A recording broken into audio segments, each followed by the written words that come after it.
Bem-vindos ao Sala de Estar, senhoras e senhores, o último Sala de Estar do ano, diga-se de passagem. Desde fevereiro nos encontramos aqui e hoje finalizamos um ano com o último Sala de Estar, com um assunto muito bom e com um convidado novo aqui no Sala de Estar, né? Então, primeiro deixa eu apresentar a mesa aqui, ele sempre ao meu lado esquerdo, Aloísio O Júnior. Bem-vindo, Aloísio. Boa noite, pessoal.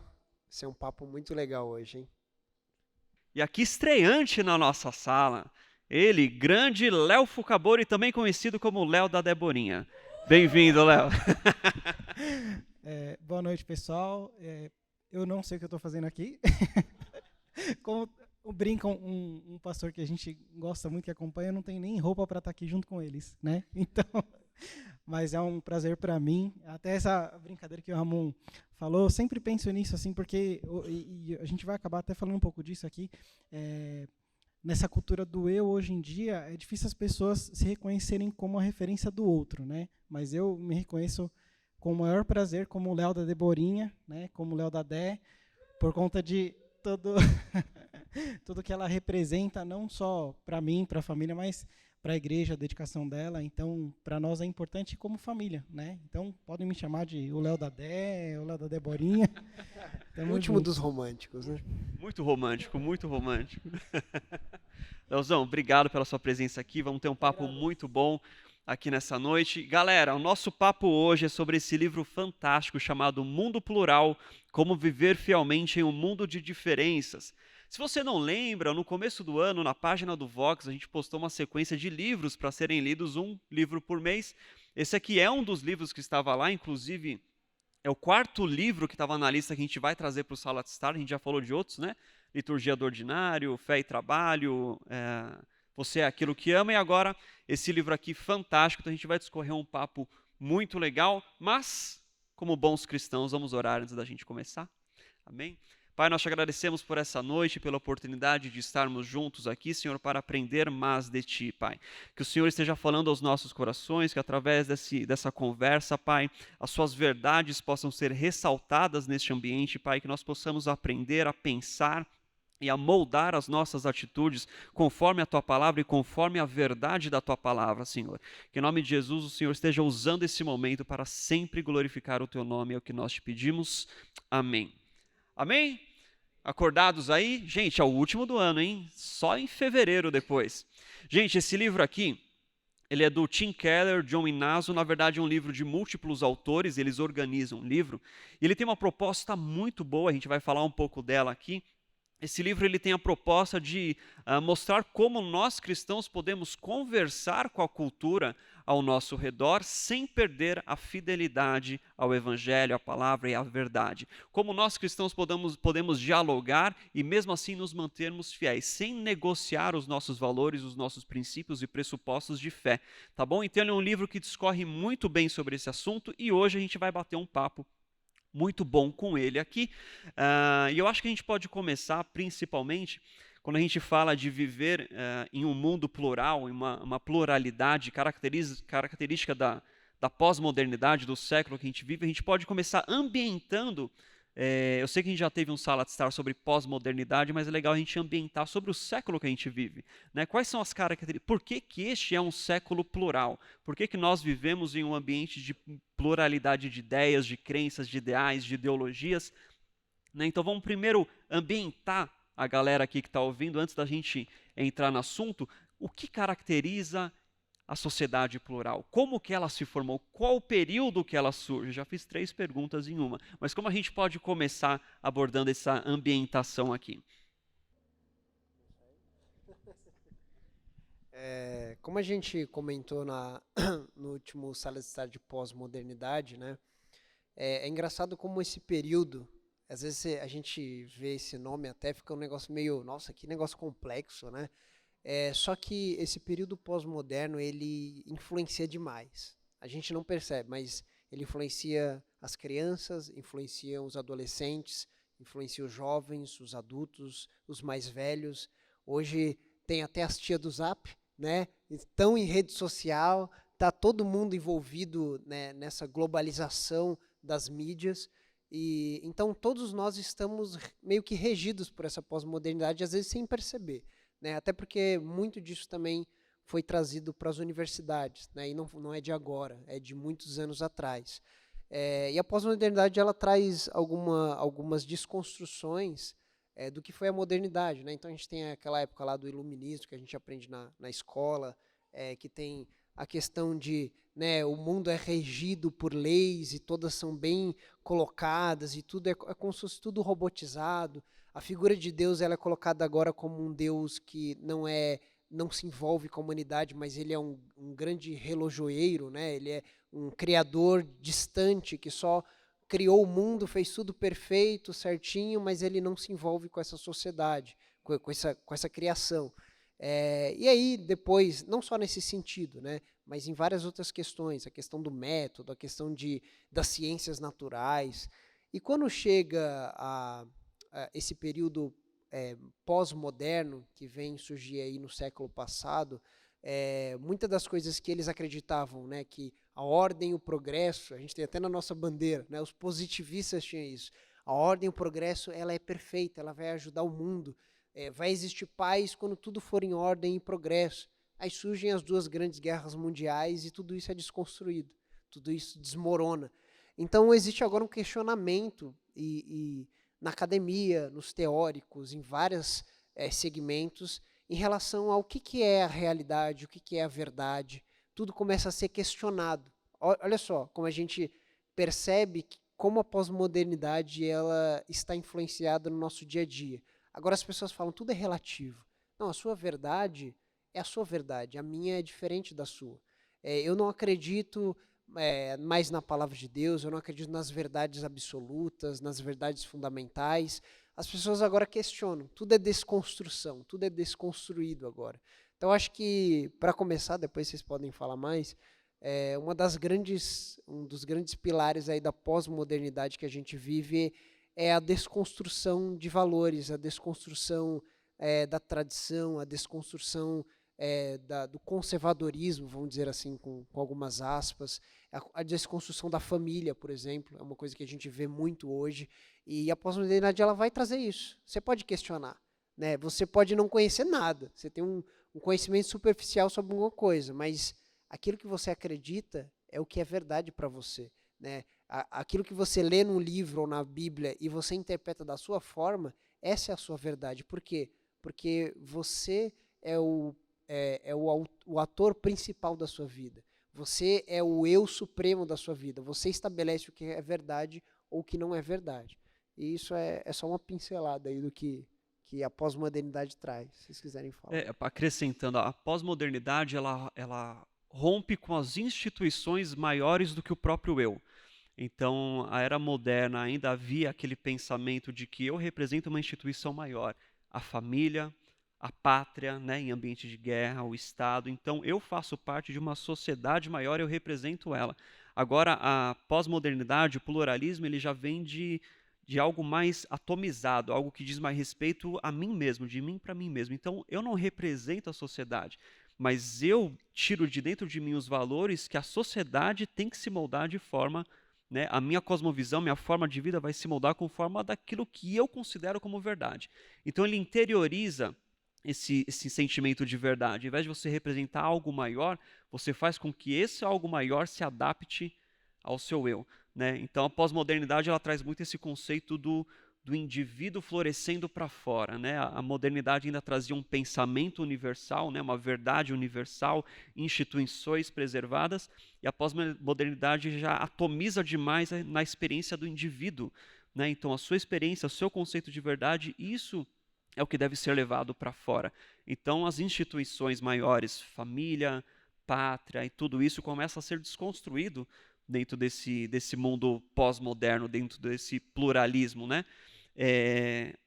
A pós-modernidade ela surge depois, principalmente depois da Segunda Guerra Mundial, né? Que nem você falou, quando todos aqueles conceitos de verdade universal, absoluta, uma só verdade única se desconstrói, então começa a surgir diversas mini-verdades, né? Cada sua verdade é a sua verdade, e tudo bem, cara, você viva, né, de acordo com ela. Então ele quebra com aquele pensamento moderno, né?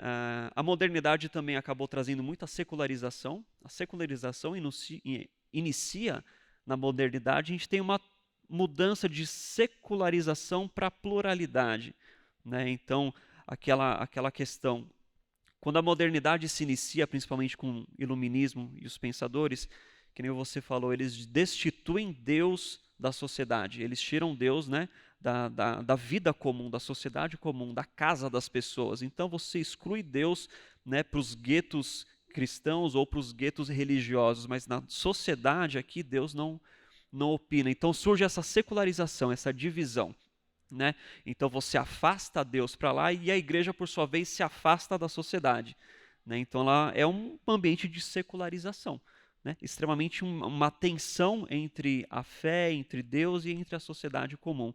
E a pluralidade ela já abre até um caminho para múltiplas ideias, múltiplas crenças. Então ela traz um espaço maior para o diálogo. É algo muito característico da pós-modernidade, né?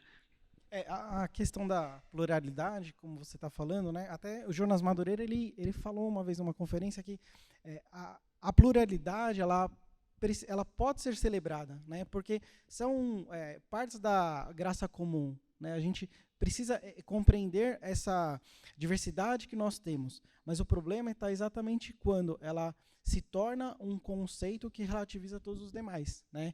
Nisso a gente perde os absolutos e trazendo para o âmbito cristão, a gente perde deixa de lado a verdade absoluta que nós temos para relativizar, porque a gente perde a questão de comunidade, não só de família, mas de uma comunidade em si, de um corpo em si. E aí sou o eu que passo a ter mais valor do que todo o restante do corpo, do que toda a comunidade. Então, quando isso se torna parte da verdade daquilo que eu vivo, e uma verdade relativa, porque ela acaba não tendo nenhum fundamento, ela acaba destruindo ou desconstruindo todas as demais coisas. E é isso que é o problema que a gente tem que enxergar, estar atento e enxergar até o limite que a gente sabe onde pode avançar nessas situações todas. É o perigo da assimilação, né? Então você se assimilar demais ao ambiente. Na verdade, o que você falou é legal, porque a pluralidade, de certa forma, para nós cristãos, ela é até desejável nesse ambiente do que era o secularismo. Porque o secularismo ele cria uma tensão entre igreja, cria quase uma criminalização do lado oposto. Da mesma forma, a igreja se secularizou por muito tempo. Então, tudo que é da sociedade é demoníaco, é demonizado, não se envolva, não ouça isso, não faça isso, não trabalhe para o mundo.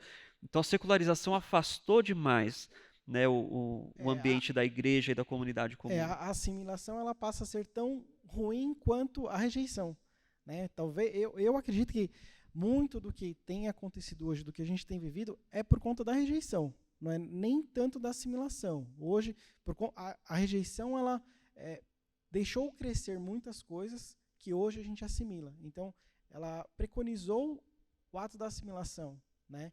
A igreja parece ter se omitido para muitas situações, para muitos casos, justamente por demonizar, né?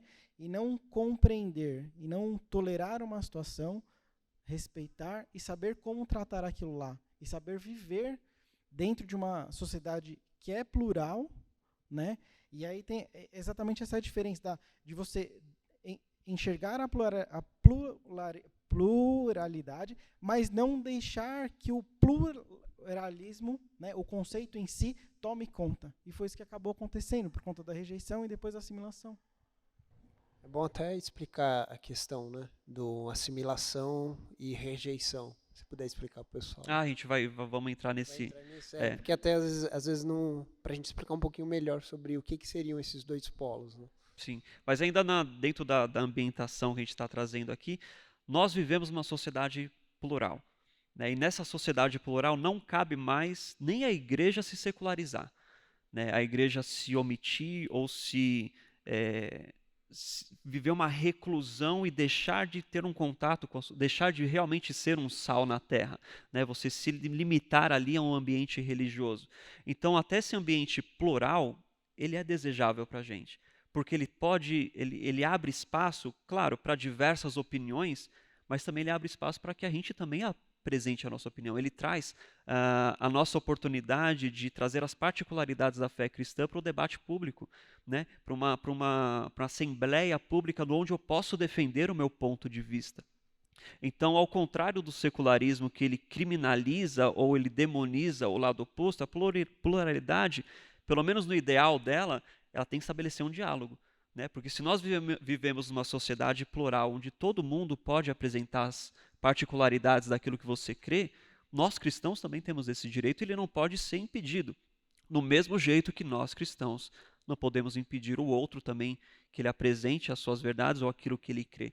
Então, de uma certa forma, esse ambiente plural, ele é bom para a gente, porque a gente garante que a gente possa trazer para o diálogo os nossos conceitos e a visão do cristianismo para a vida. Até se a gente olhar um quadro bíblico para a gente enxergar até mais ou menos como seria essa questão do mundo plural e do mundo da rejeição, vamos dizer assim, do fundamentalismo, se você lê Atos, o livro de Atos, quando Paulo está pregando para os judeus, ele tem mais dificuldade por conta do fundamentalismo.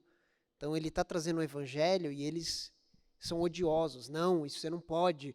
Nós somos puros, nós somos zelosos. Quando ele chega lá em Atenas, o que acontece? As pessoas a palavra de Deus vai dizer que elas davam ouvido ao que eles queriam ouvir essa nova filosofia. Por quê? Porque já existia um pensamento filosófico grego de pensamentos, de pluralidade, tolerância de filosofias. E isso foi uma porta aberta para Paulo, né? Que tanto aquela passagem que fala ao Deus desconhecido, ele se utiliza de um elemento cultural daquele local para estabelecer uma ponte de pregação do evangelho.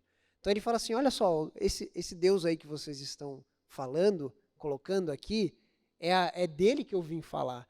Né? Então você veja esses dois mundos diferentes de Paulo. Né? O mundo do judaísmo, que era fundamentalista, dos fariseus, dos saduceus. Os saduceus eram um pouco mais liberais, mas eles eram muito liberais, mais conservadores, mas todos eles eram muito conservadores, muito fundamentalistas. Paulo matou cristãos por conta do fundamentalismo.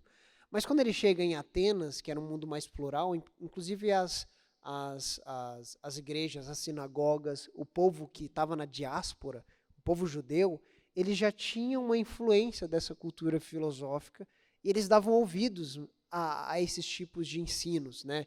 Então, ali que estava também a questão da linha tênue. Ao mesmo tempo que você não podia dar ouvido a todas as coisas, você tinha que saber dialogar com esse tipo de sociedade. E isso é o que acontece hoje, né? Eu estava até falando agora pro Ramon.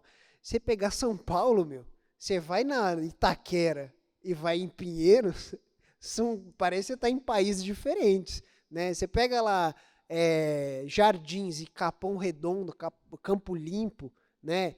Você vê que dentro de São Paulo a gente tem um mundo completamente plural de pessoas diferentes, de pensamentos. Você tem a galeria do rock, mas você tem a galeria do reggae, né? Você tem coisas diferentes, pensamentos diferentes, cosmovisões diferentes, e eu acho que isso é uma coisa que a gente deve dar atenção. Como que o evangelho pode entrar dentro disso, né? Esse exemplo que você falou de Paulo, ele é muito bom. É muito bom, dá para a gente aproveitar ele. Porque o fundamentalismo, ele demoniza tudo aquilo que vem diferente dos fundamentos que eu tenho estabelecidos. Então, é a posição dos judeus quando surge o cristianismo. Né? Por aí, isso não é aceito. E esse fundamentalismo, ele corre o risco dele ser autoritário e total, a ponto de você se impor e perseguir o diferente. Você perseguir o diferente que nem Paulo perseguia os cristãos, para matar os cristãos, porque você pensa ao contrário do que eu. Então, essa secularização, esse conceito de que tudo que está fora demonizado, ele corre um risco muito grande de eu me apresentar e de eu buscar poder maior, que nem eles tinham, poder maior de eu perseguir, né, e de eu matar e tirar a vida da pessoa ou qualquer outro tipo de opressão. Então o secularismo ele traz ele insinua demais, ele te dá às vezes até as ferramentas necessárias para você oprimir o outro por ele ser diferente. E não tem nada mais distante do cristianismo do que isso.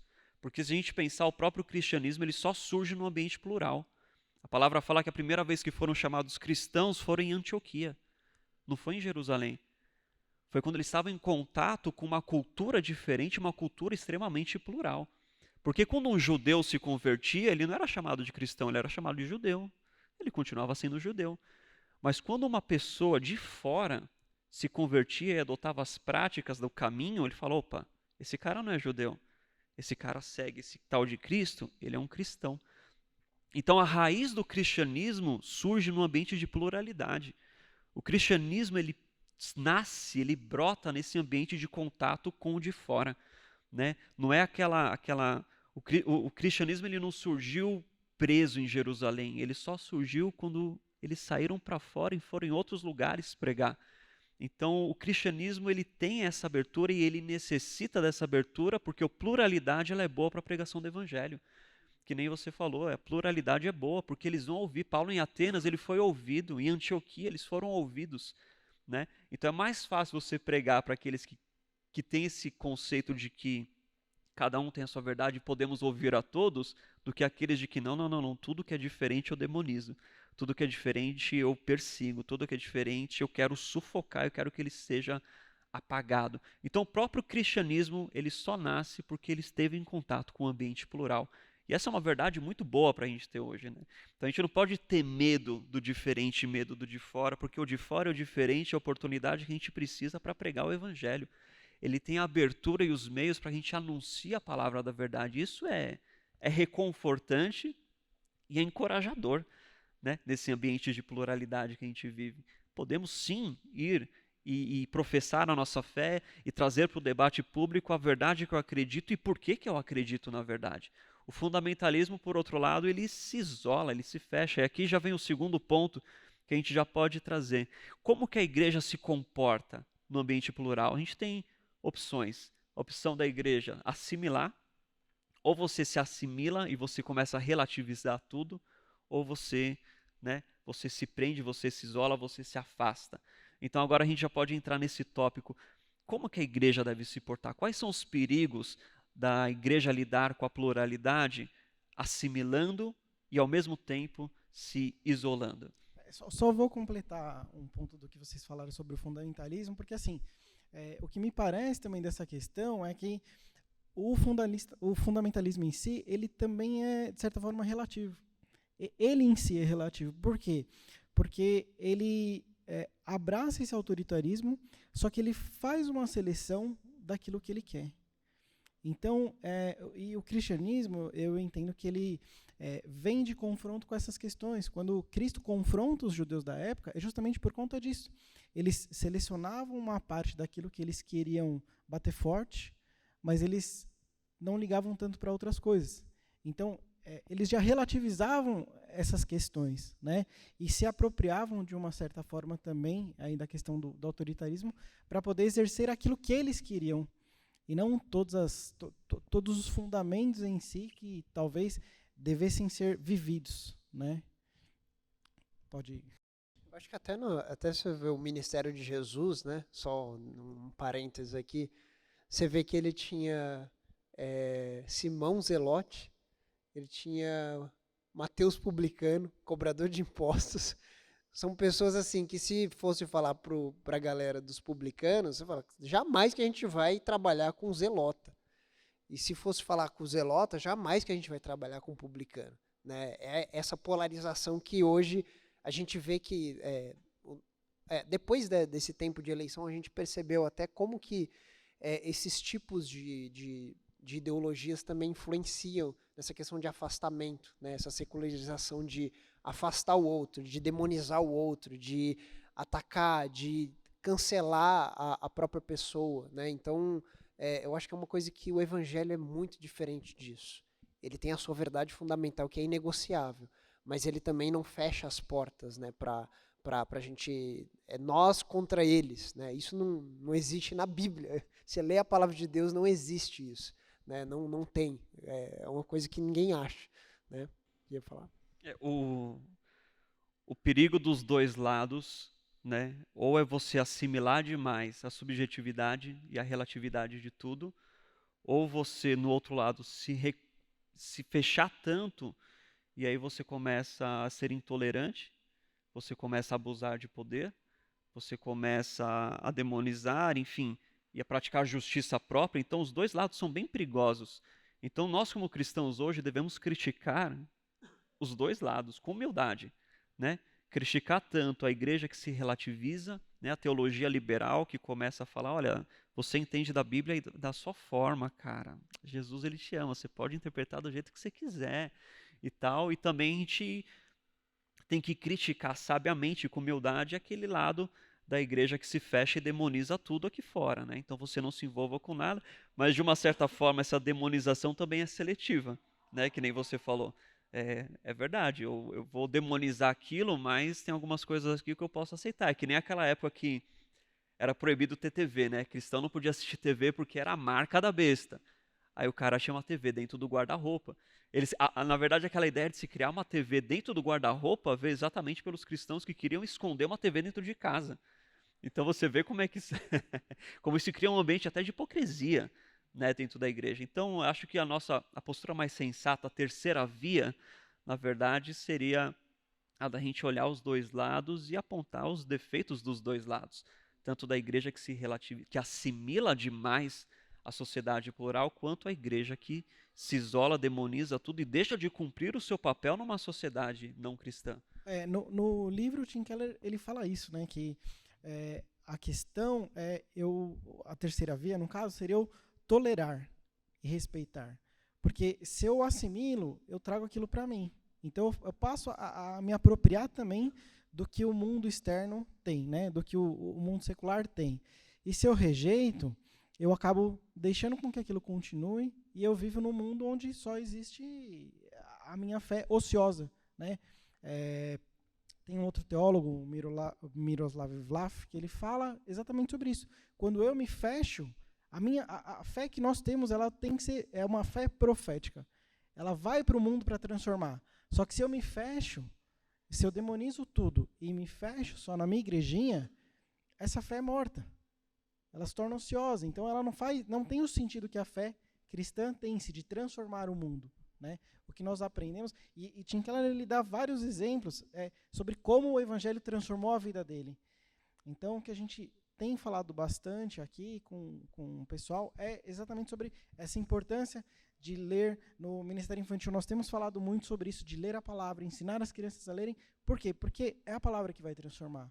É isso que vai fazer eles terem um relacionamento mais próximo com o Senhor, porque a palavra, de fato, vai iluminar a vida delas. Então, e o Tim Keller, ele deu esse exemplo para falar, né? Porque ele veio de uma cultura mais liberal, de uma cultura, de certa forma, liberal, foi para o mundo secular, depois passou para uma sociedade mais conservadora, extrema, né? E ele entendeu que nenhuma delas era o ideal, que nenhuma delas se encaixava no evangelho. E quando ele teve essa percepção, ele saiu da comunidade que ele teve, foi abrir a igreja dele, né, em Nova York, numa cidade extremamente secular, plural, né, para justamente passar essa visão que ele tinha. Né, e ele dá vários exemplos de como tratar com as pessoas. Tal pessoa eu tive que tratar de certa forma porque ela entendeu de forma errada, como em algumas questões liberais, né? Não é bem assim desse jeito. Ou uma questão extremamente conservadora, que é um conservadorismo seletivo também, porque eles são muito propensos a se fechar para algumas coisas, mas eles permitem outras coisas. Então, eu acho que a atenção tem que ser nisso, na palavra em si. O que falta é essa vontade e admiração pela palavra, é o gozo na palavra em si, e isso vai transformar, né? Então não dá para assimilar e não dá para rejeitar. Eu sou obrigado, de certa forma, a tolerar. Eu preciso tolerar, e isso, com a visão de amor que o evangelho me dá, eu vou conseguir respeitar, e a minha vida em si, o meu testemunho, a minha experiência vai transformar, né? Tem uma frase que eu gosto muito, que é: a vida ela chega onde o discurso ele é barrado. Então não adianta só eu falar, eu preciso viver. Estava conversando com o Juninho outro dia de que é muito fácil a gente falar uma série de coisas, mas não viver aquilo lá. E a gente percebe muito isso, né, nas pessoas, na igreja ou mesmo fora. Assim. São muitos discursos, mas pouca vida daquilo que se prega. Né? Então, isso vai fazer a diferença nesse mundo plural, a minha vida, como eu me comporto. Acho que isso é uma coisa que a gente vê muito no ministério de Jesus, né? Eu acho que se tem uma pessoa que a gente pode olhar para aprender a lidar com todas essas questões é Jesus. E você vê que ele está no meio de todos, né? E ele sabe, em todos os momentos, ele sabe lidar com os mais próximos, ele sabe lidar com os fariseus, com os saduceus, ele sabe lidar com as prostitutas, com os soldados romanos, ele sabe lidar com tudo, né? Ele conversava com as pessoas, ele comunicava com as pessoas, e em todo momento ele sabia o que ele precisava dizer e o que ele precisava viver, né? Quando ele chegava para as pessoas que eram tidas como pecadoras, né? Os publicanos, os cobradores de impostos, as prostitutas, ele falava, vai e não peques mais, venha e me siga, negue-se a si mesmo, mude de vida, né? Ele não ficava passando a mão na cabeça como muita gente passa hoje, mas ele era ao mesmo tempo que ele era confrontador, ele era amoroso, ele recebia as pessoas com amor, ele recebia as pessoas entendendo as debilidades, os problemas, as dificuldades, as tentações, como a palavra de Deus diz, como ele, em Hebreus, fala que como ele mesmo foi tentado, ele é fiel para socorrer os que também estão sendo tentados. Então, Jesus ele sabia lidar com esse público, ao passo que ele também pegava os fariseus, os saduceus, os que se diziam mestres, escribas, mestres da lei, e ele confrontava esse fundamentalismo. E com olhar de compaixão. Você não pode olhar com Jesus como um rebelde que estava lá. Não, ele olhava com compaixão para os fariseus. Você pode perceber que a maior parte do ministério de Jesus, ele fala com os fariseus. Você pode pegar lá no Novo Testamento, a maior parte. Por quê? Porque eram os interessados da palavra. Eram como se fosse a igreja conservadora. Porque realmente eles eram de uma linhagem que a gente chama de Hassidim. Eles eram defensores da palavra de Deus, isso foi muito importante antes de Jesus nascer. Eles defendiam a palavra, defendiam o judaísmo, defendiam um Deus único, defendiam a Torá, defendiam tudo isso. Só que eles também se perderam nesse fundamentalismo. Eles se perderam nessa ideia de se fechar como religião. E aí Jesus chegava para eles e confrontava em amor. Falava, vocês estão errados, né? Vocês estão sendo hipócritas. Vocês não estão conversando, vocês não estão entendendo o que a palavra de Deus diz, vocês estão acreditando em tradições de homens, né? A tradição farisaica era o que eles tomavam mais como fundamental. Então Jesus ele sabia lidar com esses dois tipos de pessoas, os fundamentalistas e os também que rejeitavam toda a cultura, mas ele também sabia lidar com as pessoas que assimilavam demais, né? Que se entregavam às impurezas, se entregavam às culturas que tinham na época. Ele conversou com a samaritana, que era um povo que era misturado, que o povo judeu odiava, não queria conversar com eles. Quando eles iam para algum lugar depois de Samaria, eles davam a volta, eles não passavam por Samaria. Tamanha era essa polarização, essa dificuldade de diálogo, de conversa. Só que Jesus foi na contramão de todos eles, né? Então, como que a gente pode olhar para a vida de Jesus, olhar como ele tratava os dois tipos de pessoas e como ele tratava os dois tipos de atitudes e a gente fazer diferente? A gente tem que fazer como Jesus, né? E por incrível que pareça, muitas vezes a gente não faz. Muitas vezes a gente escolhe um dos dois polos, né? Infelizmente, é o que tem acontecido muito com a igreja, né? Às vezes o contato da igreja com a cultura, ou ela assimila ou ela rejeita. A gente costuma falar, já falei aqui isso, o nosso contato com a cultura, a gente tem que tomar cuidado com algumas coisas. Eu não assimilo tudo, eu também não rejeito tudo, mas eu tenho que remir as coisas que eu assimilo e as coisas que eu recebo.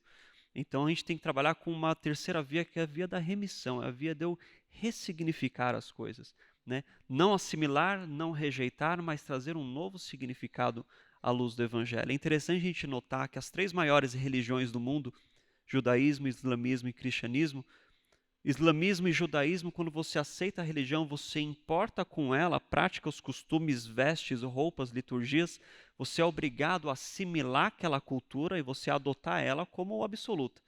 Agora o cristianismo não, o cristianismo quando ele alcança, ele transforma a cultura onde ele estiver.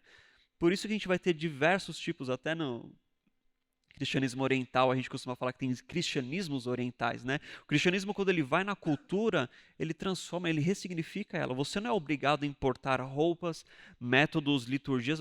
No mundo a gente tem diversas igrejas cristãs com práticas litúrgicas totalmente diferentes uma das outras, que dizem respeito àquela cultura que foi ressignificada.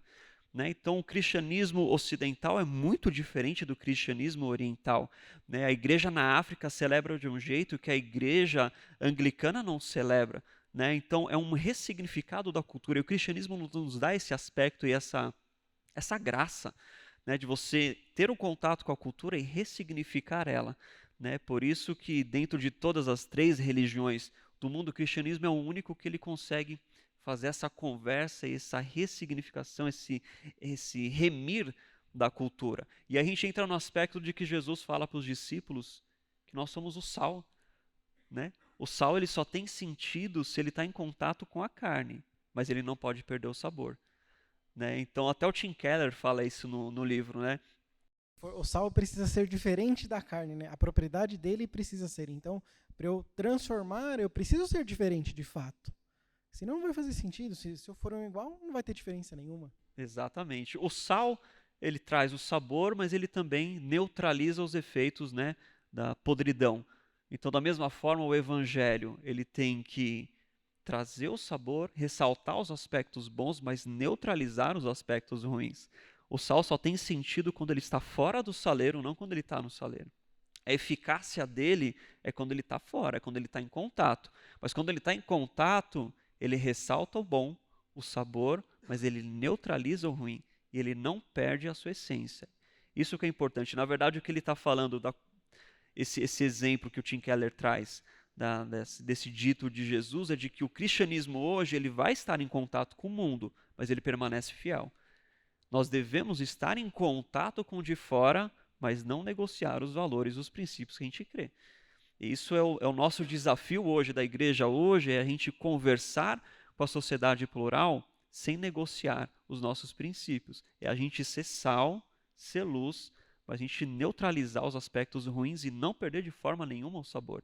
É aquela questão da presença fiel. Né? O cristianismo, nós devemos ser cristãos que permanecemos fiéis em todos os ambientes. Né? Não tem sentido eu estar somente dentro da igreja, dentro de um saleiro, né? Nós devemos estar fora, mas naquele ambiente permanecer fiel e uma presença fiel.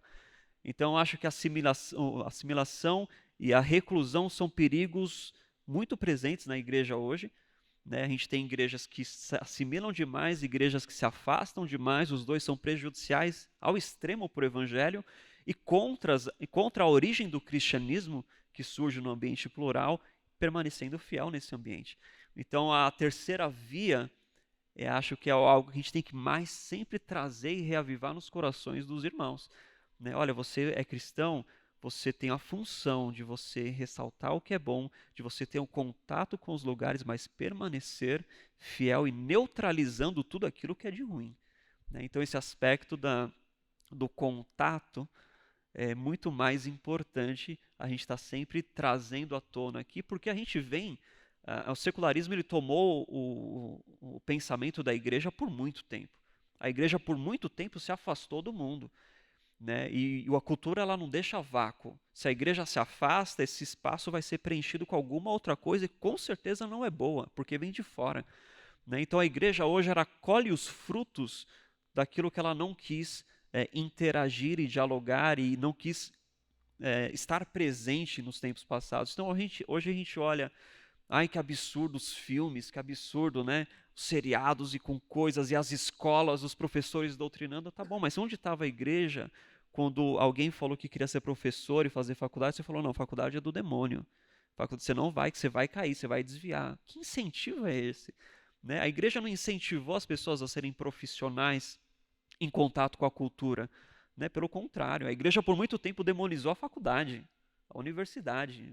Eu conheço histórias.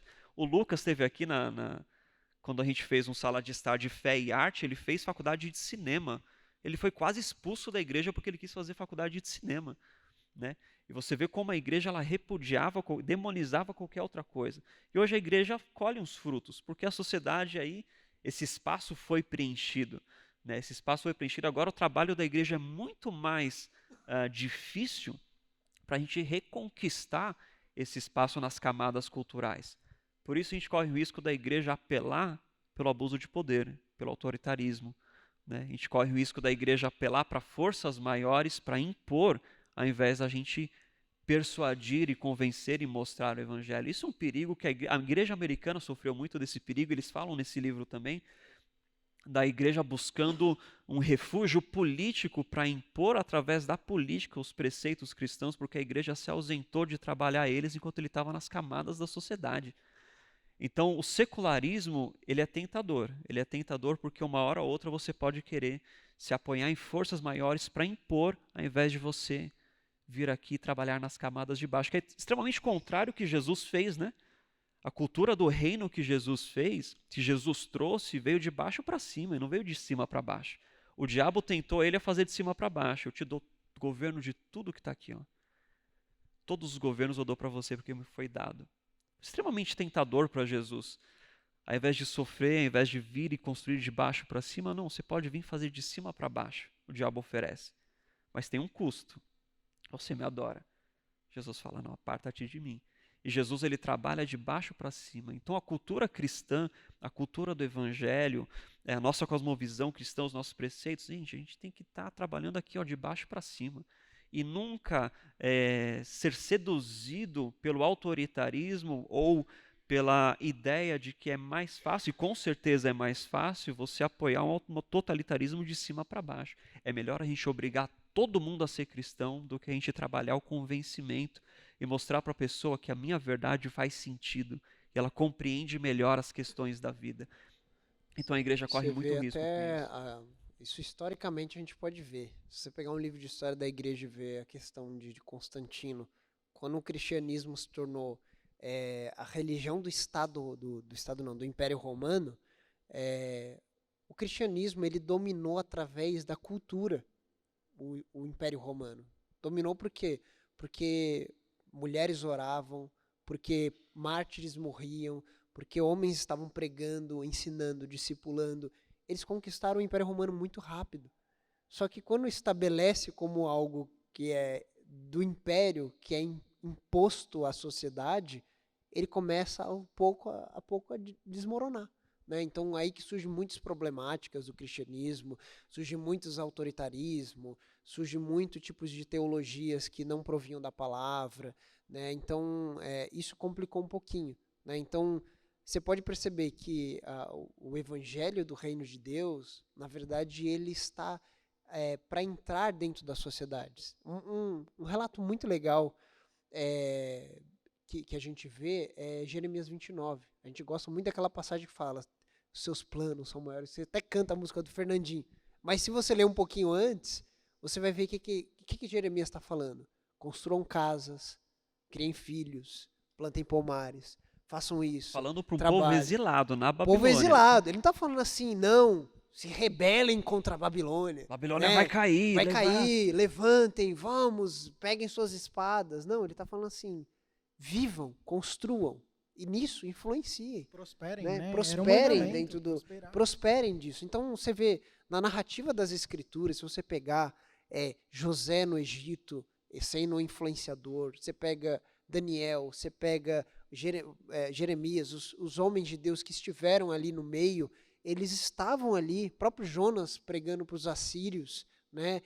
São pessoas que estavam dentro da sociedade, estavam ali no meio, no chão da vida mesmo, no chão ali, conhecendo a realidade das pessoas. Né? Então, o evangelho, ele traz esse impacto quando é dessa forma colocado. Né? Porque, assim, a vingança, a justiça, ela não provém de nós. Ela é entregue a Deus. Ela tem que ser entregue a Deus. A gente não pode olhar para as pessoas e falar, você está errado, você é isso, Deus vai te pegar, Deus vai te julgar, não toque no juízo do Senhor, e sei lá o quê. Não. A vingança, a palavra de Deus é muito clara quando fala assim, a vingança é do Senhor. E isso é entregue ao dia do juízo final. Enquanto agora, no nosso presente, na nossa realidade, a gente deve influenciar, pregar o evangelho, oferecer a outra face, como Jesus ensinava. né? Entender que nem todo mundo vai ouvir, nem todo mundo vai gostar do que você falou, né? Uma passagem de Jesus em Mateus, acho que Mateus 8, quando ele está mandando o envio dos discípulos, né? Eu gosto muito de uma passagem, acho que tem tudo a ver com o que a gente está falando, quando ele fala assim, eu vos envio a leões e lobos, né? E ele fala assim, sejam astutos como a serpente e mansos como a pomba. Eu acho que nessa nossa cultura a gente deve ter essa mentalidade. O próprio Jesus está falando isso. A gente deve ser manso no sentido de ouça todas as pessoas, entenda a vida das pessoas, entenda as realidades das pessoas, veja o porquê. Por que ela está entregue a esse pecado? Por que ela está dentro desse contexto? Por que ela tem esse pensamento? Por que ela pensa dessa forma? Quais os sofrimentos que ela teve? Qual a criação que ela teve? Qual o contexto social que ela cresceu? Quem foi o pai? Quem foi a mãe? Entenda a realidade, mas seja astuto para não se entregar também a essas realidades. Você tem seus amigos lá, você não pode deixar, você se converteu, você não pode deixar de ser amigo de pessoas, né? Claro que você deixa de ser influenciado, mas você não vai deixar de ser amigo. Eu tenho amigos meus que eu considero que são amigos meus, mas que eu não ouço uma palavra deles. Mas eu considero, eu amo, eu oro. Quando dá, eu mando uma palavra, eu falo, eu convido para vir para a igreja. Só que, ao mesmo tempo que você deve ser manso, você deve ser astuto.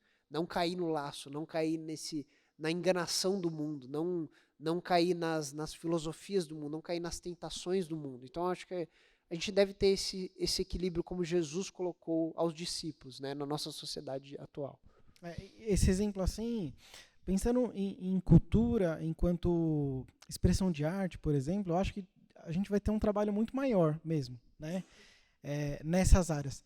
Porém, cultura enquanto comportamento cristão em si, eu acho que é o trunfo que a gente tem.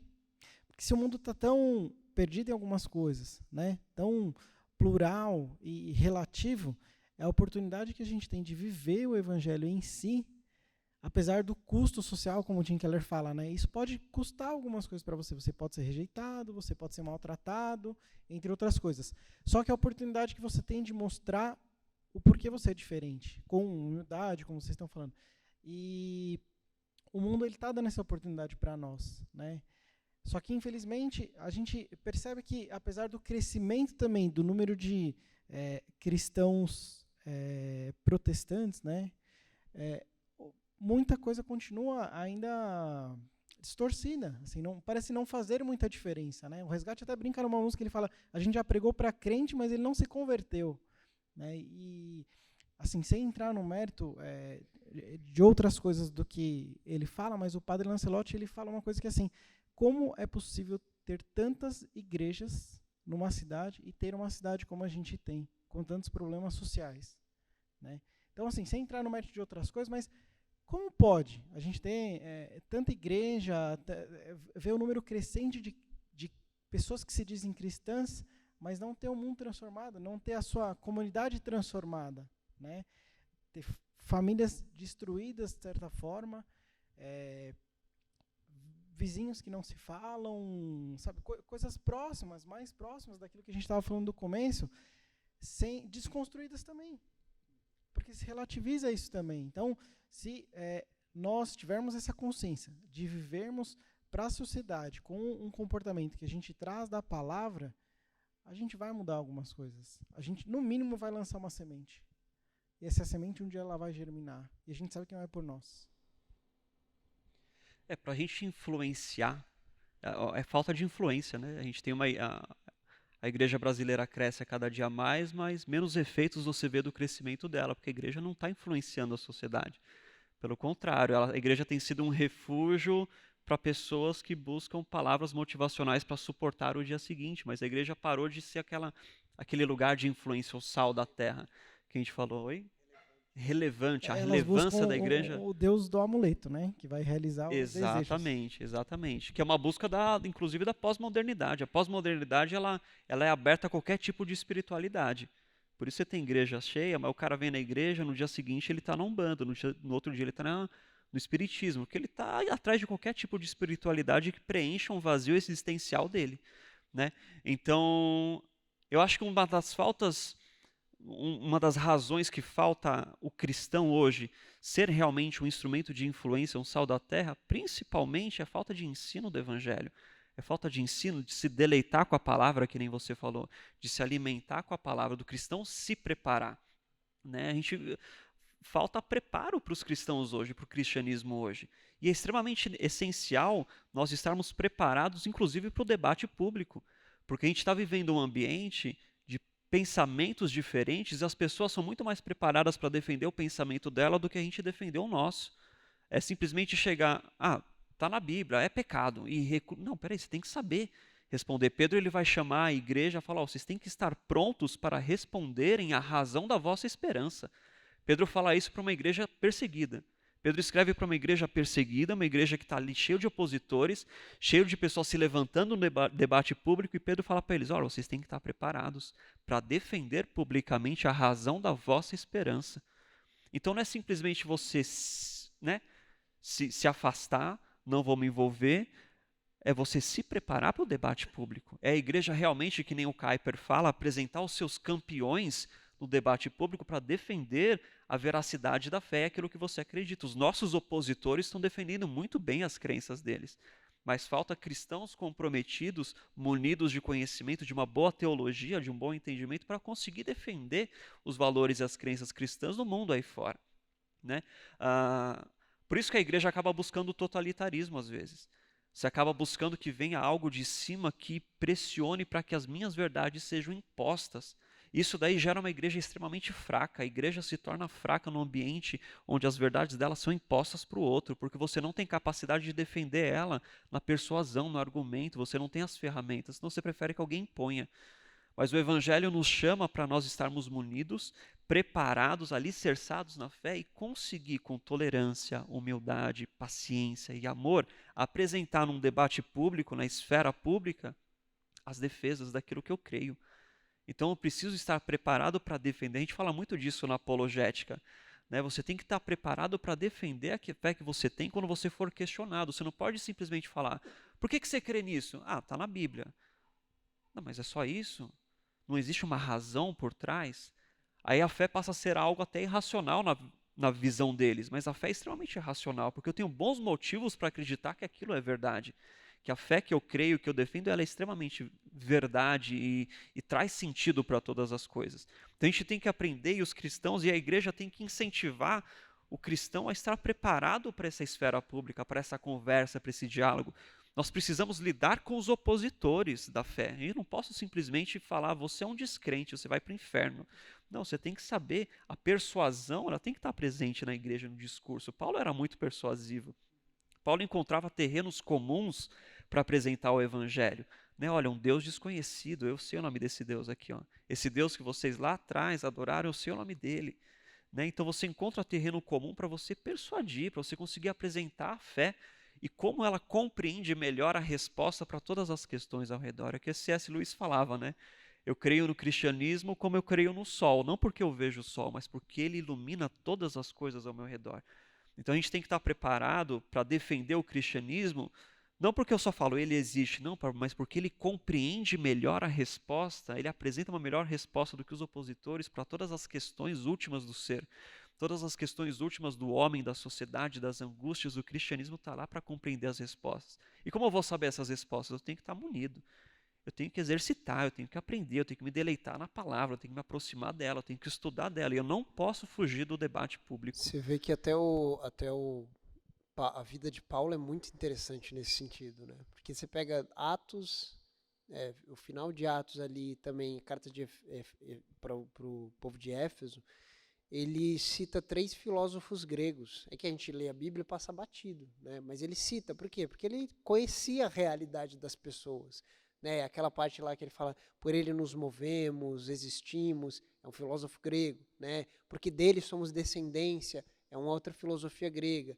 Ele vai e cita para o povo de Éfeso, como profeta, ele chama até um poeta grego, que é Epameníades, ele chama de profeta o poeta. Que é o envolvido no altar do Deus desconhecido. Exatamente. Né? Ele chama de Melquisedeque. Se você não leu, leia esse livro que é fantástico. Ele cita, olha que interessante, ele cita um poeta grego como profeta, ele usa a palavra profeta. Como disse um profeta de vocês, vocês cretenses são famintos, são pessoas soberbas, são sei lá o quê, tal. Ele usa porque ele entende a realidade do que está acontecendo. Então, nós como cristãos, a gente não pode ser alienado. Em primeiro lugar, a gente não pode ser alienado enquanto a palavra de Deus, né? Eu acho que muita coisa que se constrói de fundamentalismo é de ignorância da palavra, é falta de Bíblia, gente. É falta de vergonha na cara que o povo tem, que um monte de cara, um monte de gente aí que lidera, que faz muitas coisas no Brasil, às vezes eu acho que o cara não abre a Bíblia uma vez na semana, e o cara tá lá cuidando de pessoas, liderando pessoas, e é por isso que isso cresce, né? Porque está longe da palavra. Por isso que aconteceu a reforma protestante. Foi uma forma de reformar a igreja. Eu acho que a gente precisa disso também, né? Como o Léo falou, como que a gente olha para o Brasil, o Ravenhill, o Leonardo Ravenhill falava isso, como que a gente olha para um mundo que está crescendo em evangélicos, em protestantes, e não tem transformação. Ele fala até de um amigo dele que o Ravenhill era um grande pregador pentecostal nos Estados Unidos, e ele fala que um amigo dele falou, nós estamos crescendo, tal. Ele virou para o amigo dele e falou assim, quantos que Jesus precisou no ministério dele? Foi de 12. E depois no Pentecostes foi de 120. E eles transformaram aquela geração. Como que a gente pode ficar feliz com tendo 80 milhões de evangélicos hoje no Brasil, se nada está sendo transformado? O que isso quer dizer? Quer dizer que acho que 90% aí não são de fato, não vou falar 90%, né, mas muitos aí não são de fato, não estão entendendo muito bem o evangelho. Isso é um questionamento que nós temos que fazer para nós mesmos, né? A gente não está entendendo o evangelho e o seu poder de transformação não só na nossa vida, mas na sociedade como um todo, né? Então, Paulo ele vai mostrar muito isso. Ele entendia o fundamento do evangelho, ele entendia as verdades do evangelho, e ele também entendia o que o mundo estava, porque usam o termo Zeitgeist, né, que é a alma do mundo. É a alma do mundo. A gente precisa entender a alma do mundo. O que as pessoas estão sentindo? A gente pode se alienar ao mundo. Jesus entendia o mundo, Paulo entendia o mundo que ele vivia, Pedro entendia o mundo que ele vivia, todos os homens da história da igreja entendiam o mundo que eles viviam, Lutero, Calvino, se pegar o próprio Charles Spurgeon, que a gente pode ver um dos grandes pioneiros de pregação numa cidade plural, foi ele, em Londres. E ele viveu na época do Marx.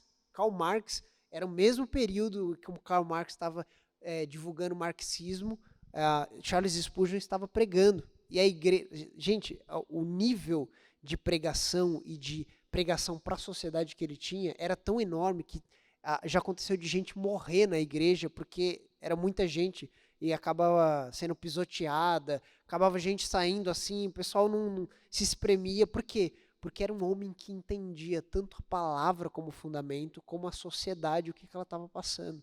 Então a gente precisa, era um cara que lia muito, né? Ele falava, visite bons livros, mas viva na Bíblia, é uma frase de Charles Spurgeon. Por quê? A gente precisa entender. A gente precisa entender o que o mundo está pensando, né? O Evangelho ele nos desafia a isso. E não só como pensamento, acho que é uma coisa que a gente tem que lembrar, não só como pensamento apologético, mas como atitude também, né? Isso é uma coisa que a gente peca muito. Será que a gente está sendo ético no nosso trabalho? Será que no nosso trabalho as pessoas olham para nós como, poxa, essa pessoa é diferente, essa pessoa tem alguma coisa diferente nela?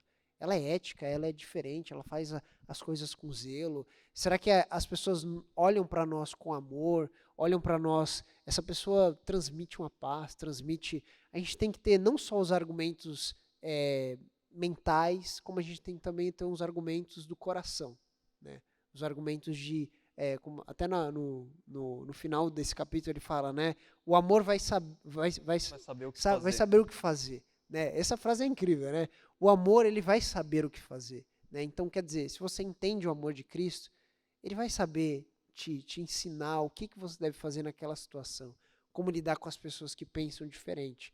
Né? E eu acho que isso que a gente deve pensar muito bem. Caminhando para a última parte aqui, até pegando a sua deixa, tem uma instrução que Paulo deixa em Efésios 4, que ele diz o seguinte: andem de um modo digno da vocação com que foram chamados, com toda humildade e mansidão, com paciência, demonstrando tolerância uns com os outros em amor. Aqui é o que até o Tim Keller usa no livro. Esse trecho aqui ele fala como nós devemos lidar com as diferenças. Como nós devemos, como cristãos, lidar com opositores, com agressores, com aqueles que nos ofendem, como nós devemos lidar. Então ele ressalta 3 coisas aqui que eu acho que a gente já pode discorrer para finalizar, que é a humildade, a paciência e a tolerância. 3 pontos essenciais ali que o cristão precisa ter para lidar com a oposição. A humildade, eu acho que o primeiro ponto eu até falo aqui, a humildade, quando ele diz, é humildade no sentido de, ao olhar para o outro, eu tenho que fazer uma separação da pessoa da ideia. Você tem uma ideia diferente de mim, mas atrás dessa ideia tem uma pessoa, e uma pessoa feita à imagem de Deus, uma pessoa carente, uma pessoa que merece ser amada, uma pessoa que merece ser salva como eu fui salvo. Merece no sentido, merece receber o evangelho, merece ouvir do evangelho como eu ouvi, como eu fui transformado, eu que desejo que ela seja transformada. Então acho que o cristão no debate público ele tem que ter humildade, ele tem que separar a pessoa da ideia, porque a gente tem muita tendência de, pela a ideia da pessoa, eu já rejeitar ela, só porque você pensa assim. A gente vive no que a sociologia chama de tirania das ideias. E as redes sociais potencializaram demais isso. Você não enxerga mais. A rede social já distancia a gente da pessoalidade, do contato com a pessoa. Mas principalmente ela ressalta as ideias. Então a pessoa tem uma ideia diferente da sua, eu só vou lá em bloqueio, paro de seguir. Não, rejeito essa pessoa porque ela pensa diferente.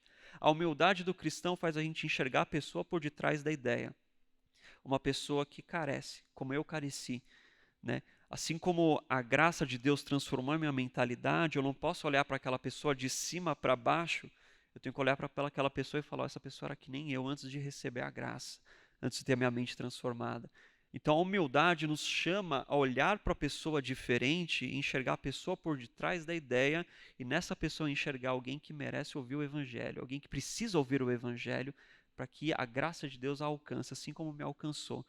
Então eu olhar para o outro e eu lembrar, eu também já fui pecador, eu também não estou imune a cair em pecado, eu sou um miserável, pobre, cego e nu. Então eu tenho que ter essa humildade de me relacionar com o outro, de me aproximar com o outro, apesar das suas ideias. Então esse é um chamado para o cristão, muito forte para o cristão hoje, que Paulo deixa a orientação, tenha humildade. Tenha humildade a você conversar com o opositor, a você lidar com a pessoa que pensa diferente. Não rejeite ela pela ideia. A ideia, você pode realmente, eu não concordo com você, mas por trás da ideia tem uma pessoa. Poxa, essa pessoa aqui, o amor que eu recebi de Deus, eu quero que flua de mim para ela. Eu quero que ela seja alcançada por um amor que me alcançou. Então, Deus manda eu amar o meu inimigo, amar o meu opositor, amar o meu próximo como a mim mesmo. Então, apesar da sua ideia, eu te amo. Apesar da sua ideia, eu quero compartilhar com você algo melhor, algo mais excelente. Então, acho que o primeiro chamado para o cristão hoje dentro desse versículo é a questão da humildade e que é essencial a gente sempre trazer ela hoje. O segundo ponto é o ponto da paciência. Vocês querem? Não, aqui são 3 pontos interligados, Eles não, de certa forma, não se desassociam, porque praticamente de tudo que você falou sobre a humildade, a gente pode trocar por tolerância. Então, por conta dessa humildade, eu preciso ser tolerante para entender que o outro é diferente e respeitar a diferença dele a ponto de que eu tenho que ter a paciência de pregar a palavra. Então, esses pontos eles estão interligados. Eu preciso ser humilde para enxergar, porque também, como dizem Efésios, somos feitura de Deus, criados para as boas obras. Então, eu preciso enxergar todos como imagem de Deus e criaturas para a realização das boas obras. Todos somos. E aí, a partir disso, eu tolero essas diferenças que nós temos para poder fazer uma aplicação prática do evangelho com paciência, porque não vai ser na força, Como fala em Zacarias, não é pela força nem pela violência, mas pelo Senhor. Então eu preciso ter esse entendimento e aplicar isso no dia a dia, porque senão não vai funcionar. Se alguma dessas coisas se perder, não vai funcionar. A nossa vida em si, ela não vai fazer diferença nenhuma. Você puxou o microfone para você. Eu acho que falar, realmente, perdi os o três eles se complementam. Ele falou tão bonito que eu perdi o raciocínio. As três coisas se complementam, são extremamente essenciais. A humildade, a paciência, a tolerância. A tolerância, o evangelho ele elimina a indiferença. Eu não sou indiferente com o outro. A palavra diz que Deus dá coisas boas para justos e injustos, né? Então eu tenho que ser tolerante com o outro, apesar de não concordar com ele, de uma forma respeitosa. Eu vou ouvir o que você tem a dizer, mas você também ouça o que eu quero apresentar. E nesse ponto, enxergar a graça comum. Exatamente. Porque dentro dessa pluralidade, dessa diversidade,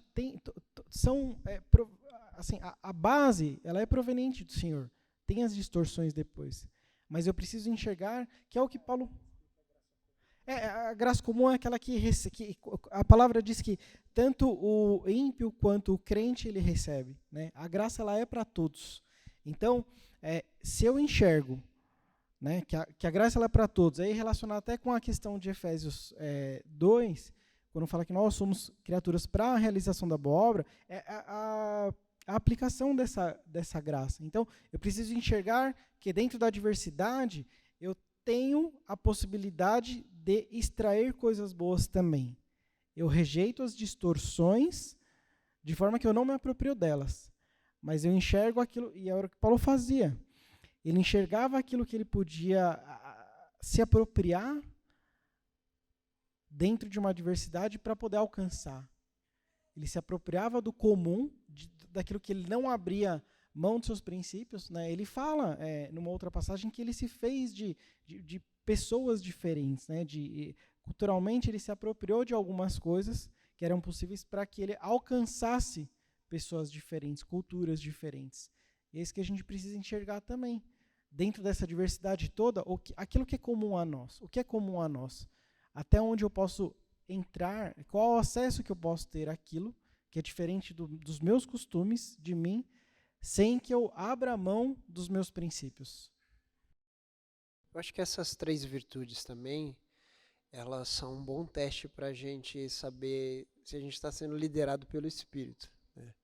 Eu acho que muitas vezes quando a gente percebe que existe uma intolerância, existe uma falta de paciência, existe falta de humildade, né? Isso é uma coisa bem difícil de descobrir, né? Porque geralmente quando a gente falta humildade, você não quer reconhecer isso, né? Mas eu acho que é um teste para a gente saber, estamos sendo liderados pelo Espírito? Estamos fazendo crescer o fruto do Espírito? Se a gente não tiver isso, quer dizer que a gente não está dando espaço ao Espírito Santo na nossa vida, né? Então, como você tinha comentado, de entender que nós fomos resgatados, nós somos pecadores, eu acho que a gente deve pensar o seguinte: nós já fugimos muito da verdade, todos nós. De alguma forma ou de outra, você pode ter crescido na igreja, geralmente são os piores. Cresceu na igreja é os piores. Nós sempre fugimos de alguma forma, fugimos da verdade. Romanos diz muito claro que todos pecaram e estão destituídos da glória de Deus, né? Não há um justo sequer. A palavra de Deus é muito enfática que todos são pecadores, por mais cara de santo que você tenha, né? Por mais que você, eu estou na igreja, sou filho de pastor, sou filho de não sei quem, venho no culto de oração, tal. Você uma vez fugiu da verdade. Você rejeitou a verdade. Você fugiu da palavra de Deus, fugiu dos mandamentos de Deus. Então, se você entende isso, se você entende que você é necessitado da graça de Deus, é necessitado da misericórdia de Deus, você vai olhar para o outro com olhos de misericórdia. Você vai olhar para o outro entendendo que talvez ele esteja também fugindo da verdade, como você fez uma vez, né? Então, a gente deve olhar dessa forma, olhar para o outro e falar, poxa, ele está distante, ele está amargurado, ele está envolto numa vida de pecado, seja qual ele for, porque ele está fugindo da verdade assim como eu fugi da verdade. Então, a partir do momento que você tem essa mentalidade de misericórdia, você começa a ter mais paciência, você começa a ter mais tolerância com ele, com a pessoa, você começa a ter mas esse amor, essa empatia, você começa a entender também a questão da humildade, e isso é muito importante, né? O John Stott, ele tem um livro que ele fala, Eu Creio na Pregação, ele fala muito sobre a questão da pregação, e isso a gente pode puxar para todo tipo de influência que nós fazemos no mundo, como cristão, no seu trabalho, na sua família. Ele fala que a pregação do evangelho, ela precisa ser uma construção de pontes. Ela não pode ser uma ponte quebrada. A gente não pode apenas, Senhor, adorar aqui na igreja, aleluia, minha vida de santidade, né, como o fariseu fazia, né? Ainda bem que eu não sou como aquele pecador, né, aquela raça ali, olha só aquela galera, bando de pecador, ainda bem que eu estou aqui servindo ao Senhor, né? Na verdade, isso é hipocrisia, né? A gente não pode fechar a nossa vida dentro de uma bolha, né? E numa bolha que a gente chama de igreja, e que não é igreja, porque a igreja não é nesse sentido, e você fechar os olhos para o mundo, né? A pregação do evangelho, aquilo que nós influenciamos, pregamos, ensinamos às pessoas, deve ser uma construção de pontes. Você deve trazer a palavra de Deus, as verdades de Deus, com amor para as pessoas do mundo, né? Às vezes você vai chegar para uma pessoa que é homossexual, você sabe que o pecado do homossexualismo é pecado. É pecado. Mas isso não te dá direito de você chegar, demoniado, né? Sei lá o quê, olha só como é pecador, olha só como é sei lá o quê, ir lá e falar com as pessoas e comentar. Olha só que absurdo, olha a influência do mundo, olha isso daí, foi mal criado pela família, foi sei lá o quê, e tal. A gente tem a propensão a fazer isso. Você imagina Jesus fazendo isso? Você imagina Paulo fazendo isso? A gente sabe que essas pessoas estão erradas. A palavra de Deus é muito clara, né? Hoje, em contrapartida, tem uma galera assimilando demais, né? Tem pastores que infelizmente já foram referências, que hoje estão fazendo casamentos homossexuais. A palavra é clara, é pecado, né? Então, ao passo que você entende esse fundamento, você também tem que construir pontes. Como que a gente alcança essas pessoas? Como que a gente alcança as pessoas que pensam dessa forma? Como que é o amor gracioso de Deus, a palavra, a misericórdia e a verdade, sobretudo, pode ser colocada, semeada nessa vida? Isso a gente deve pensar com amor, com tolerância, com humildade e com muita paciência. Paciência de Jó, gente. Paciência que Tiago fala. Vós tem de ouvido falar da paciência de Jó? Rapaz, é um negócio difícil, mas Uma paciência alicerçada na esperança, na né? esperança. Se Deus teve paciência com você, né? Meu filho, tenha paciência com as pessoas, tenha paciência com as pessoas perdidas, né? Muito bom. Gente, a gente abre para perguntas, você pode bater o QR Code lá e fazer uma pergunta aqui no grupo, e já temos uma pergunta, deixa eu fazer para vocês aqui.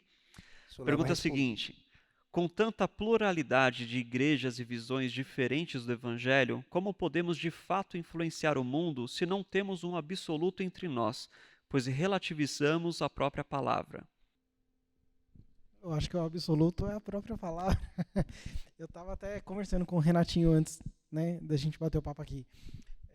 E aí eu reforço até o que eu falei aqui. O problema é que nós temos um absoluto. O absoluto está na palavra. A gente tem um guia, a gente tem um norte. Tudo está aqui. Então, na verdade, e aí é o que acontece, infelizmente, hoje. As pessoas elas estão acomodadas a buscar um entendimento através de outras pessoas, de outras referências. Então, você pega, por exemplo, uma caixinha de pergunta para pastor, são perguntas do tipo, eu posso isso? Aquilo é pecado? Então, as pessoas não estão mais buscando na palavra as referências que elas precisam ter, o absoluto que elas precisam ter. Né? Não é de você vir ao culto aos domingos ou qualquer outro dia da semana e simplesmente ouvir a palavra e não buscar uma referência na própria palavra, não confrontar a palavra que você ouviu com a palavra escrita que foi deixada para nós, pela palavra de Deus. Eu acho que o que falta hoje é isso, é a falta de vergonha na cara, como o Juninho falou, de ler a Bíblia. A verdade absoluta, ela está ali, né? Mas infelizmente as pessoas não têm esse costume, esse hábito e esse prazer em ler a palavra e ter o entendimento. Eu sei que não é fácil, né? Não é legal, você, às vezes, tem uma série de coisas para fazer. Só que o que é importante para a sua vida? Quanto tempo você vai dedicar àquilo que é importante? Qual a referência que você vai buscar? Então, se eu ficar buscando referência em...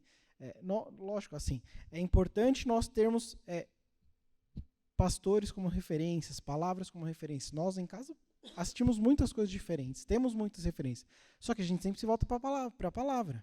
Eu vou buscar na palavra para entender se aquilo de fato está fazendo sentido. Se faz sentido não para a minha vida, mas se faz sentido para o todo. Se aquilo é a verdade absoluta que está ali. Então, infelizmente, eu acho que o problema hoje é isso, assim. A gente busca o que é mais fácil, né? Mas se tiver uma dedicação, e o Tim Keller fala isso no livro, o Evangelho transformou a vida dele. Ele passou a enxergar, através do Evangelho, que o mundo que ele vivia não era certo, que o mundo que ele viveu antes também não estava certo, e que o mundo onde ele tinha acabado de chegar também não estava certo. E aí o Evangelho transformou a vida dele. Aquilo de fato transformou. Mas é preciso ter uma vontade também, no sentido de você saber e também ter, de certa forma, prazer em ser confrontado. Porque senão vai começar a acontecer comigo o que acontece, como o Juninho falou, com alguns pastores que, de certa forma, foram referência num dado momento, mas que hoje acabam se perdendo porque eles também selecionam algumas verdades, né? Como ouvi de pastores liberais, por exemplo, que não acredita que um Deus de amor é um Deus de juízo. Como é que pode ser um Deus de juízo se é um Deus de amor? Né? E a gente sabe que pela palavra não é assim. É um Deus de amor, é um Deus de juízo. Então eu preciso ter o entendimento da palavra, da própria palavra, para eu saber qual aquilo que é o certo. Né? Qual a referência que eu tenho. A verdade a gente já tem, o absoluto a gente já tem. Eu acho que até uma questão de... quando a gente olha e fala, até eu acho que dentro do contexto da pergunta é dentro da igreja, né? Eu acho que muitas equívocos em relação às verdades fundamentais da palavra são como a gente tem falado, falta de Bíblia, falta de interpretação bíblica correta, né?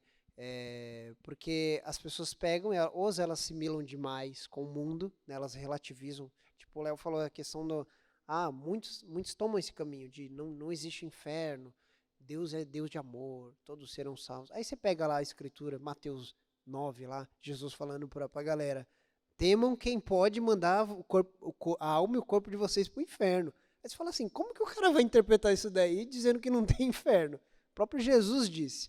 Então você vê, é uma falta de Bíblia. O cara vai dar uma volta no mundo para tentar relativizar essa passagem. Não, mas Jesus queria dizer... Não, mas você vê, o Barth ele falava que a primeira voz do Espírito Santo é a voz da consciência. A gente sabe quando a gente está errado. O Espírito Santo ele convence, a não ser para as mentes cauterizadas, né? Mas as verdades fundamentais do Evangelho têm sido fundamentais desde sempre, de eternidade em eternidade. Desde sempre tem sido isso. Então você vai na igreja do Egito lá, galera lá que você pegou, vocês viram o vídeo lá do Estado Islâmico, aqueles caras de laranja que eles cortaram a cabeça, que é a igreja copta do Egito, é uma cultura completamente diferente, os caras nasceram em um outro tipo de sociedade, completamente diferente, o culto, os sacramentos, as liturgias deles são bem diferentes, só que eles acreditam no mesmo Jesus encarnado, ressurreto, que morreu, que ressuscitou, que nós acreditamos, que salva através da sua misericórdia, da sua graça, do seu sacrifício vicário. Essas são as verdades fundamentais, não podem ser relativizadas. Isso como igreja geral, por mais divergências secundárias que a gente tenha, vai batizar a criança ou vai batizar quando tiver mais velho? Vai ser, né, vai cantar canto gregoriano, vai tocar rec ou reggae lá no Bola de Neve, né? Cada igreja tem as suas questões, né? Você vai numa igreja lá copta, é bonito, né? Falei, os caras cantando lá, sei lá o quê. A gente entra no cu daquele, meu Deus do céu, você vai dormir. Você tá acostumado com o Hilson. Você vai cantar o louvorzinho da moda, dá calça pra dormir rasgada. também numas da Hilson. Tem umas que dá, tem umas que dá. Né? Mas essas questões são secundárias à igreja. As verdades fundamentais não podem ser relativizadas. Recentemente, um pastor aí, falso profeta, isso daí, falou que Jesus, quando ressuscitou apenas no coração dos discípulos. E estava lá no... Pastor da Globo. Pastor da Globo, isso aí. Né? Eu não sei de onde ele tirou essa interpretação, né? Não sei de onde. Né? Que Lutero, Calvino, John Stott, Billy Graham, todo mundo interpretou errado, mas ele é o descobridor do novo conhecimento de Jesus Cristo de Nazaré. Né? Revelado E as a ele. pessoas estão ouvindo isso. Estão ouvindo e estão abraçando. Por quê? Porque é confortável. Porque é isso, eu vou abraçar tal. Mas a igreja sempre tem mantido as suas verdades fundamentais através dos séculos. Através de sangue, de suor. Muitos morreram por conta disso. E assim, a gente não deve se preocupar com isso. O Espírito Santo, Deus Pai, Deus Filho, continuam regendo a igreja. Então a gente não tem que ter medo que vai surgir uma novidade aí que vai quebrar a igreja. Né? Nunca vai acontecer isso. Mas a gente deve tomar muito cuidado com esses tipos de interpretação que tem surgido. Né? Quanto à igreja, eu acho que a gente deve falar quanto à unidade. Unidade na diversidade. A gente é diverso, a gente é diferente, a gente tem cultos diferentes, às vezes pensamentos um pouquinho diferentes, mas a gente deve ser como unidade de igreja. Né? A gente estava lá no café, o historiador, professor do Fuller, né? O Pablo Deiros, veio aí com a editora Vida Nova, e ele falou uma coisa muito interessante. Ele falou assim, aqui em São Paulo, eu só conheço uma igreja, a Igreja de Jesus Cristo. Isso é sensacional. Quando a gente para pensar, poxa, a igreja ali da esquina são irmãos nossos. O Bola de Neve lá na Clélia são irmãos nossos. Os irmãos ali da outra igreja, da presbiteriana, são irmãos nossos. Nós somos igreja como corpo. Acreditamos nas mesmas verdades fundamentais. E se surgir uma coisa fora, todo mundo identifica. Né? Todo mundo sabe. Eu costumo usar até na aula de sistemática, eu falo para a galera, é como se fosse o futebol. Né? Os presbiterianos são a galera que é os zagueiros, são mais conservadores, estão ali, Batista está ali meio volante, meio campo, os pentecas já sabem, né? Neymar, ponta esquerda, ponta direita, ousadia, alegria, fala em línguas, né? Mas quando alguém pega a bola na mão... cai e rola no chão. Então, gira, rola. Mas quando alguém pega a bola na mão ali, todo mundo sabe as regras do jogo. Todo mundo sabe. Então, por isso que a gente deve estar muito alinhado com a palavra de Deus.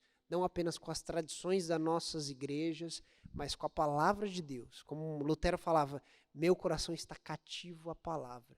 Se alguém falou uma coisa, deu uma profecia para você, falou uma coisa para você, vai na Bíblia. Né? Julga mesmo. A palavra de Deus te ensina a julgar. Julgai as profecias.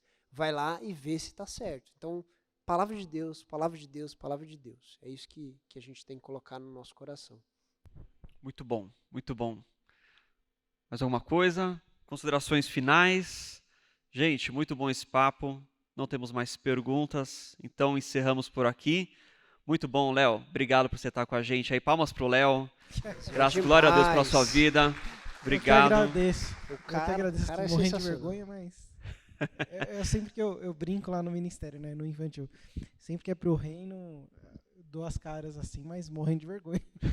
O cara tem a biblioteca quase igual a do Pastor Edson. Tá lá já. Tá quase nos 8 Faltam mil, uns né? 2 8 mil livros. Aproveitando que a gente tá falando de livro, a gente tá montando um grupo de leitura aqui na igreja. Quem quiser participar, conversa com o Edu, conversa com o Juninho, porque a gente tem essa intenção, não só de discutir, né, em um culto mensal, mas de ter um grupo que tenha interesse em ler, mesmo aquelas pessoas que não têm o costume que a gente tem, mas de que tem, para ter o incentivo para poder buscar, para trazer para o debate, para trazer para momentos assim, para fazer o corpo crescer, né, para a gente poder estar junto, discutir, ter um momento de comunhão também, mas para que a gente possa crescer e não ficar falando um monte de bobagem por aí, né? Então, quem quiser participar, converse com os meninos. Show. Juninho, obrigado pela sua presença, sempre ilustre. Dá o do VBI, tá aberto as inscrições ainda? É verdade, gente. As inscrições do VBI do ano que vem, quem quiser ou tiver alguma indicação, né? A Nath se formou agora, né, Nath? Ó, muito vai ter bom, a formatura semana que vem. A Simone, você já fez a inscrição, né? E já foram mais ou menos 50% das inscrições já estão, quase 50%, já estão preenchidas. Então sempre, e nem divulguei direito, né? Então corre aí se vocês têm alguém para indicar, falem e venham fazer VBI com a gente, passar 2 anos aí aprendendo a palavra. Muito bom. Gente, obrigado pela presença de vocês. Se encerra o último Sala de Estar do ano. Voltamos em fevereiro. Voltaremos bem. Tem gente triste aqui. Ah, tá bom. Pelo menos alguém. Pelo né? menos alguém. Obrigado, viu? Renatinho tá até dormindo ali. Renatinho, dá um chacoalhão aí. Gente, obrigado. Espero que vocês tenham sido abençoados com esse papo aqui. Não só com esse papo, mas com os nossos encontros que ocorreram aí desde fevereiro. Então nos vemos ano que vem em fevereiro, tá bom? Então estamos no YouTube, inclusive, olha só, bem lembrado, você não lembrou, mas eu vi você e lembrei de você e do YouTube. O Sala de Estar está no YouTube, a gente teve o último da Reforma Protestante, já está lá, esse aqui vai subir, se Deus quiser, tudo certo. O culto do Vox também a gente está subindo lá, então você pode acompanhar por lá, tá bom? É isso aí, obrigado vocês, vamos orar? Pai, nós te agradecemos por essa oportunidade, pela tua palavra, pelos teus ensinos, Pai, que o Senhor conserve em nós um coração fiel sempre, Pai. Nunca permita, Senhor, que nós, Pai, sejamos seduzidos, Pai, que nós, Senhor, negociemos as verdades implícitas e intrínsecas que o Senhor colocou no nosso coração, que o Senhor escreveu nos nossos corações, meu Pai. Que em nome de Jesus o Senhor possa despertar em nós, meu Pai, um coração servo, fiel, para nós sermos influência onde quer que nós estejamos. Que o Senhor levante uma igreja influente na nossa geração, Pai, em nome de Jesus nós te pedimos. Uma igreja que influencia, Pai, mas com paciência, com humildade, com amor, com esperança, meu Pai. Em nome de Jesus, que o Senhor nos prepare, Senhor, para lidar com a sociedade, que o Senhor nos prepare, Senhor, para multiplicar, que o Senhor nos prepare, Deus, para nós expandirmos o Teu reino nessa terra, assim como o Senhor, o Seu próprio Filho, fez, Pai, que a igreja hoje seja um instrumento de multiplicação do reino, alicerçada nas virtudes da Tua palavra, meu Pai, a paciência, a humildade, o amor e a tolerância. Em nome de Jesus é o que nós te pedimos. Que o Senhor nos dê uma noite tranquila, que o Senhor nos dê um dia abençoado amanhã, leva-nos em paz e que o amor de Deus Pai, as consolações do Espírito e a graça do Deus vivo esteja com a igreja hoje sempre em nome de Jesus. Amém. Amém, queridos? Deus abençoe então, obrigado. Tem sempre o nosso cafezinho ali no fundo. Fica aí com a gente tomando um cafezinho aí. Deus abençoe.